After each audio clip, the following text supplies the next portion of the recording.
Welcome to the video. ആദ്യമായി gas കത്തിച്ച് ഒരു പാൻ ചൂടായി അതിൽ 2 സ്പൂൺ വെളിച്ചെണ്ണ ഒഴിച്ചു കൊടുക്കുക. ഗ്യാസ് സിമ്മിൽ വെച്ചതിന് ശേഷം അതിലേക്ക് ഒരു 10 വറ്റൽമുളക് ഇട്ട് വഴറ്റി കൊടുക്കുക.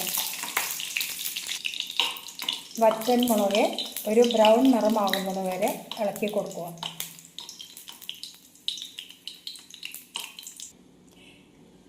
വറ്റൽമുളക് എല്ലാം ബ്രൗൺ നിറമായി വന്നിട്ടുണ്ട്. ഇനി അത് നമുക്ക് കോരിയെടുക്കാം.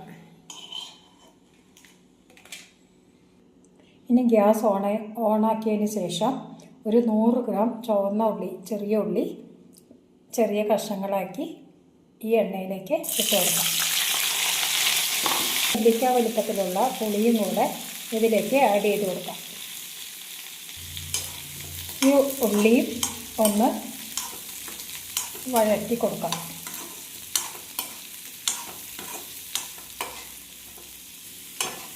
ഒന്ന് നന്നായി വാടി വരുന്നത് വരെ ചെറിയ ഉള്ളി പുളിയും കൂടെ നന്നായി വഴറ്റി കൊടുക്കാം. അതിലേക്ക് ആവശ്യമായ ഉപ്പ് കൂടെ ആഡ് ചെയ്ത് കൊടുക്കാം. ചെറിയ ഉള്ളി ഇതേ ഒരു പാകത്തിനാകുമ്പോൾ ഗ്യാസ് ഓഫ് ചെയ്ത് ഇത് തണുപ്പിക്കാൻ വയ്ക്കാം. തണുത്തതിന് ശേഷം അരച്ചെടുക്കാം. ചൂടാറിയ മുളക് ചെറിയ മിക്സി ജാറിലിട്ട് ഒന്ന് ക്രഷ് ചെയ്തെടുക്കാം.